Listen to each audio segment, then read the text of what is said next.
Lévitique chapitre 17, traduction Louis II. L'Éternel parla à Moïse, et dit. Parle à Aaron et à ses fils, et à tous les enfants d'Israël, et tu leur diras, voici ce que l'Éternel a ordonné.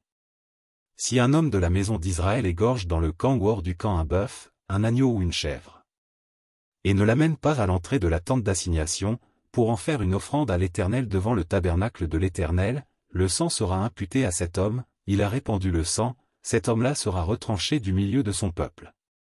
C'est afin que les enfants d'Israël, au lieu de sacrifier leurs victimes dans les champs, les amènent au sacrificateur, devant l'Éternel, à l'entrée de la tente d'assignation, et qu'ils les offrent à l'Éternel en sacrifice d'action de grâce. Le sacrificateur en répandra le sang sur l'autel de l'Éternel, à l'entrée de la tente d'assignation, et il brûlera la graisse, qui sera d'une agréable odeur à l'Éternel. Ils n'offriront plus leurs sacrifices aux boucs, avec lesquels ils se prostituent. Ce sera une loi perpétuelle pour eux et pour leurs descendants. Tu leur diras donc, si un homme de la maison d'Israël ou des étrangers qui séjournent au milieu d'eux offre un holocauste ou une victime, et ne l'amène pas à l'entrée de la tente d'assignation, pour l'offrir en sacrifice à l'Éternel, cet homme-là sera retranché de son peuple. Si un homme de la maison d'Israël ou des étrangers qui séjournent au milieu d'eux mange du sang d'une espèce quelconque, je tournerai ma face contre celui qui mange le sang, et je le retrancherai du milieu de son peuple. Car l'âme de la chair est dans le sang. Je vous l'ai donné sur l'autel, afin qu'il servît d'expiation pour vos âmes, car c'est par l'âme que le sang fait l'expiation.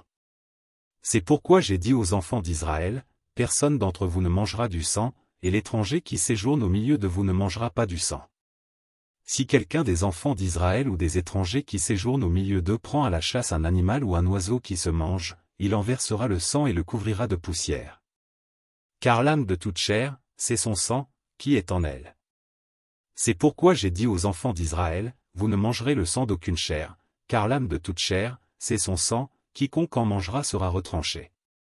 Toute personne, indigène ou étrangère, qui mangera d'une bête morte ou déchirée, lavera ses vêtements, se lavera dans l'eau, et sera impure jusqu'au soir, puis elle sera pure.